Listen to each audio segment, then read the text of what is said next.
cafe was dimly lit, the air thick with the scent of freshly brewed coffee and the quiet hum of conversations. Outside, the streets of Paris were alive with the early 1900s charm gas lamps flickered in the night, and the Seine flowed lazily under the bridges that had seen centuries of love and heartbreak. Inside, however, time seemed to slow, as if the world outside couldn't penetrate the delicate bubble of the small cafe. Jacques sat in his usual corner, a young artist with a head full of dreams and a heart burdened by reality. His fingers were stained with charcoal, remnants of the sketches he'd been working on for hours. Yet, despite his passion, he remained an unknown in the art world, just another struggling artist in the city of light. He had dreams, bold dreams of revolutionizing art, but in the cold Parisian nights, those dreams felt distant, just out of reach. Across the room, a soft laugh caught his attention. His eyes drifted toward the source of the sound, and there she was, Elise. She sat elegantly by the window, her delicate hands wrapped around a cup of tea. Her beauty was undeniable, but it was more than that. There was a sadness behind her eyes, a longing that mirrored his own. She was engaged to Francois, one of the wealthiest men in Paris, a businessman who saw her more as an accessory than a partner. To the world, she was the perfect fiancée, poised and dutiful, but in her heart, she felt trapped in a life that wasn't hers. Their eyes met across the room, and in that single moment, something shifted. Time seemed to stop, the background noise of the cafe fading into silence. Jacques felt a jolt in his chest, as if some invisible thread had pulled them together. Elise blinked, her breath catching as the weight of the connection settled between them. She hadn't meant to look, but now that she had, she couldn't turn away. Jacques couldn't resist. He stood, his legs carrying him across the room before he had a chance to reconsider. As he approached her table, Elise's heart pounded in her chest. She knew she should look away, should return to the safety of her carefully curated life, but something about him, something in the intensity of his gaze made her stay. "Bonsoir," Jacques said softly, his voice low, as if speaking any louder would shatter the fragile moment between them. Elise hesitated, then smiled. "Bonsoir," she replied, her voice like silk, though there was a tremor beneath it. For a moment, they simply stood there, the weight of the world forgotten as they lost themselves in each other's eyes. Then Jacques gestured to the empty seat across from her. "Mais one." Elise nodded, her heart racing. "Please." And so it began, an unspoken understanding, a pull that neither of them could deny. Over the course of that evening, they spoke of everything and nothing. Jacques talked about his art, his dreams of capturing the raw emotions of the world on canvas, and his frustration with the limitations of his work. Elise listened, captivated by his passion, his unyielding desire to create something beautiful in a world that often felt ugly. In turn, she told him of her engagement, though she didn't need to say much. Jacques could see it in her eyes, the resignation, the quiet despair. She was a woman bound by societal expectations, a life of luxury, but no freedom. He knew that feeling all too well, the weight of the world pressing down, suffocating the soul's desires. The night grew darker, but they remained in the cafe, oblivious to the passing time. Outside, the world continued on as always, but inside, they were caught in a web of stolen glances, soft laughter, and the kind of connection that happens only once in a lifetime. When the cafe owner finally began to close up, Jacques and Elise rose from their seats reluctantly, neither of them wanting the night to end. As they stood by the door, the cool night air washing over them, Jacques hesitated. He wanted to ask to see her again, but something held him back. Perhaps it was the ring on her finger, or the knowledge that her life was already mapped out, far from his own. But then Elise did something unexpected. She reached into her purse, pulled out a small piece of paper, and scribbled an address. "Tomorrow," she said softly, handing it to him. "Meet me here. I'll be waiting." Jacques looked at the paper, then back at her, his heart racing. He didn't know what tomorrow would bring, but he knew one thing for certain: he couldn't walk away from her. Not now. Not ever. And so, with a nod and a quiet bon nuit, they parted ways, the promise of tomorrow hanging in the air like a whispered secret. The next day, Jacques found himself standing outside the address Elise had given him, a quaint townhouse on the quieter side of Montmartre. His heart pounded in his chest, his palms damp with anticipation. He wasn't sure what he expected from this meeting. Perhaps a conversation, perhaps a few more moments stolen from the lives they were supposed to lead. All he knew was that he couldn't stay away. Elise opened the door, her expression a mix of relief and excitement. She had worried he might not come, that the pull between them had only been an illusion of the night. But here he was, standing before her with the same intensity in his eyes that had made her heart race the night before. "Come in," she said softly, stepping aside to let him in. The townhouse was modest, a far cry from the grand mansion where Elise lived with Francois. This was her sanctuary, a place where she could escape the pressures of her life, even if only for a few hours. She had never brought anyone here before, but Jacques was different. He understood her in a way no one else did, and she couldn't resist the pull that had drawn her to him. They sat together by the window, the sun streaming in through the lace curtains, casting a warm glow over the room. At first, the conversation was light, easy talk of art, of Paris, of the fleeting beauty of life. But beneath the surface, there was an unspoken tension, a yearning that neither of them could ignore. Elise turned to Jacques, her voice soft but steady. "I don't know what I'm doing," she confessed. "I'm engaged to a man I don't love, bound to a life that doesn't feel like my own. And yet, when I'm with you, it's as if I can finally breathe." Jacques reached for her hand, his touch sending a jolt of electricity through her. "I feel the same," he admitted.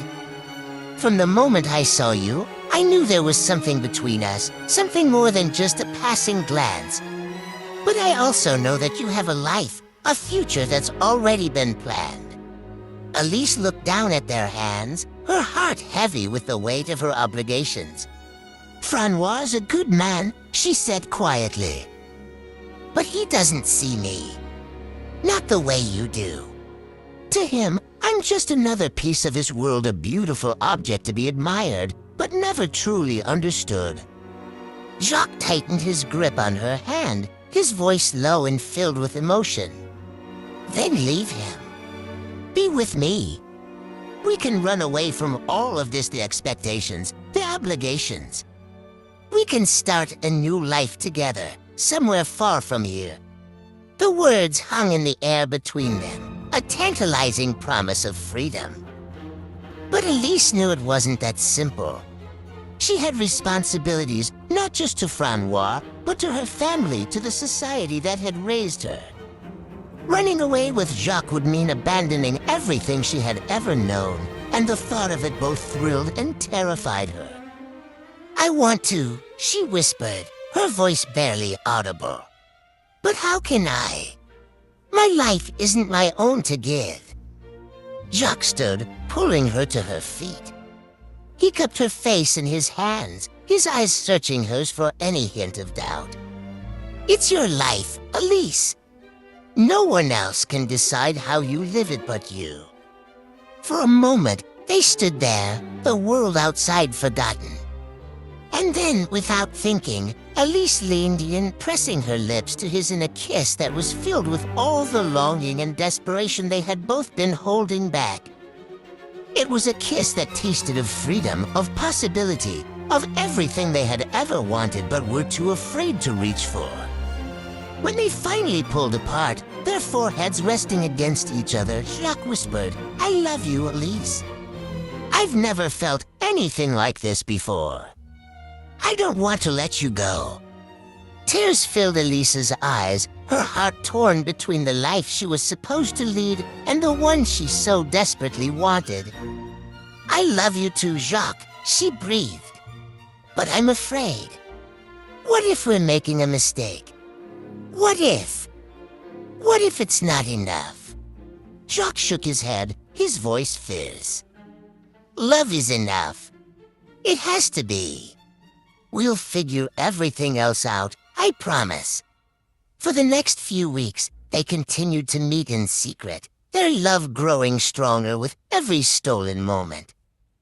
In the quiet corners of Paris, they found a world where they could be themselves, where their love didn't have to hide behind the constraints of society. But as their passion deepened, so too did the pressure from the outside world. Francois, ever the shrewd businessman, began to notice the changes in Elise.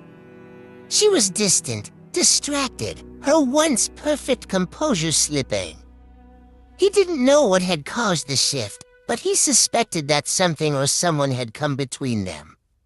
His suspicions grew when he caught sight of Elise leaving a small cafe in Montmartre, a place far below her usual circles. And then there was the looming shadow of war. Europe was on the brink of conflict, the political tensions growing by the day. The threat of war hung over Paris like a dark cloud, a constant reminder that nothing in life was certain. Jacques knew that if war broke out, he would be drafted, sent to fight in a battle that could take him far from Elise, perhaps forever. The pressure mounted, and soon their secret meetings were no longer enough. The stolen glances, the whispered confessions, the kisses shared in the dark, they were all fleeting moments. But they wanted more. They needed more. One night, as they sat together in the cafe, Jacques turned to Elise, his voice trembling with emotion. "I can't do this anymore," he said. "I can't keep living in the shadows, pretending that this is enough. I want a life with you, Elise. A real life. But I need to know if you're willing to risk everything for us." Elise's heart clenched at his words. She wanted to say yes, to throw caution to the wind and run away with him. But the fear, the doubt, the crushing weight of her obligations held her back. She looked into his eyes, and for the first time, she wasn't sure what to say. The cafe was quieter than usual that night, the air thick with the tension that hung between them. Elise's silence lingered, her mind a whirlwind of emotions. She could feel Jacques' gaze on her, waiting, hoping for an answer, but her heart was at war with itself. She longed to tell him yes, to leave everything behind and start anew, but the weight of her obligations crushed her. How could she abandon the life she had been raised to live, the family that depended on her, the future that was already set in stone? Jacques took her hand across the table, his touch warm, grounding. "Elise," he whispered, "I know this isn't easy. But I also know that we can't keep living like this. War is coming, and if I'm drafted, I don't know what will happen. Every day we spend apart is a day lost to a life that isn't ours. I need you to choose. Do we continue to hide in the shadows, or do we run away together and build the life we dream of?" His words struck her heart like a dagger. The looming war had been the unspoken threat in their love story, but now it felt terrifyingly real. If Jacques were sent away to fight, there would be no more secret meetings, no more stolen moments. He could be lost to her forever, swallowed by the chaos of a world unraveling. But running away? That would mean turning her back on everything, her family, her wealth, her fiant. It would mean betraying Francois, a man who, though distant and cold, had never been unkind to her.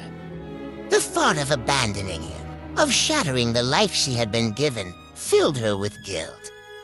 Yet, when she looked at Jacques, she saw the man who truly understood her, who saw her not as a possession, but as a person with dreams and desires. She saw the life she could have, the life she wanted. "I love you, Jacques," she finally whispered, her voice trembling. "More than I've ever loved anyone. But how can I walk away from everything? How can I leave my family, my fiancé? I've been bound to this life for so long, I don't know if I even know how to live another." Jacques' grip on her hand tightened, his voice urgent. "That life isn't yours, Elise. It's a cage. You're not truly living, you're just existing in a world that was built for someone else. Don't you want more? Don't you want to wake up every morning knowing that you've chosen your path, that you're free?" Tears filled her eyes as she listened to his words. He was right, of course. Every day she spent as Francois' fiancée, every event she attended as the perfect lady, felt like a performance, a role she had been forced into. You're not truly living, you're just existing in a world that was built for someone else. Don't you want more? Don't you want to wake up every morning knowing that you've chosen your path, that you're free? Tears filled her eyes as she listened to his words. He was right, of course. Every day she spent as Francois' fiancée, every event she attended as the perfect lady, felt like a performance, a role she had been forced into. Her heart ached for freedom, for the chance to make her own decisions, to live the life she wanted. But the fear lingered. Could she really do it? Could she break free from the chains of her past and forge a new future with Jacques? She looked at him, his eyes filled with love and hope, and realized that if she didn't take the chance, she would regret it for the rest of her life. "I'll do it," she said, her voice barely above a whisper. "I'll leave with you. We'll run away together." Relief flooded Jacques' face as he leaned in, pulling her into a deep, passionate kiss. It was a kiss that sealed their fate, or promised that they would face whatever challenges came their way as long as they were together. The next few days were a blur of planning and stolen moments. They knew they had to leave Paris before Francois or Elise's family realized what was happening. The tension in the city was growing with each passing day as whispers of war filled the air. Jacques had already heard rumors that the draft was coming soon and they needed to leave before it was too late. On the eve of their departure, they met one last time in the café, their emotions a mix of excitement and fear. Everything was packed, their plans made. They would leave in the early hours of the morning, before the city awoke, and disappear into the countryside where they could start a new life. But fate, as always, had other plans. As they sat by the window, their hands intertwined, the door to the café swung open, and in walked Francois. Elise's heart dropped into her stomach as she saw him, his eyes cold and furious as he stormed toward them. "Elise," he said, his voice low and menacing, "what is the meaning of this?" She froze, her heart pounding in her chest. She had never seen Francois like this, so full of anger and betrayal. He must have followed her, must have known something was wrong.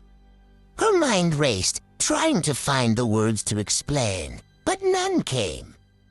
Jacques stood, stepping in front of Elise, his voice calm but firm. "Francois, this isn't what you think." But Francois wasn't listening. His gaze shifted to Jacques, filled with venom. "You," he spat, "you've poisoned her mind, filled her head with lies and false promises. Do you really think you can take her from me? From her family? You're nothing but a poor artist. You have nothing to offer her." Jacques remained steadfast. "I may not have wealth, but I love her. And that's something you'll never understand. Francois' face twisted in rage, and before anyone could react, he lunged at Jacques, fists flying. The coffee erupted into chaos as tables overturned, chairs clattering to the floor. Jacques defended himself, but Francois' anger was wild and uncontrolled. "Elise!"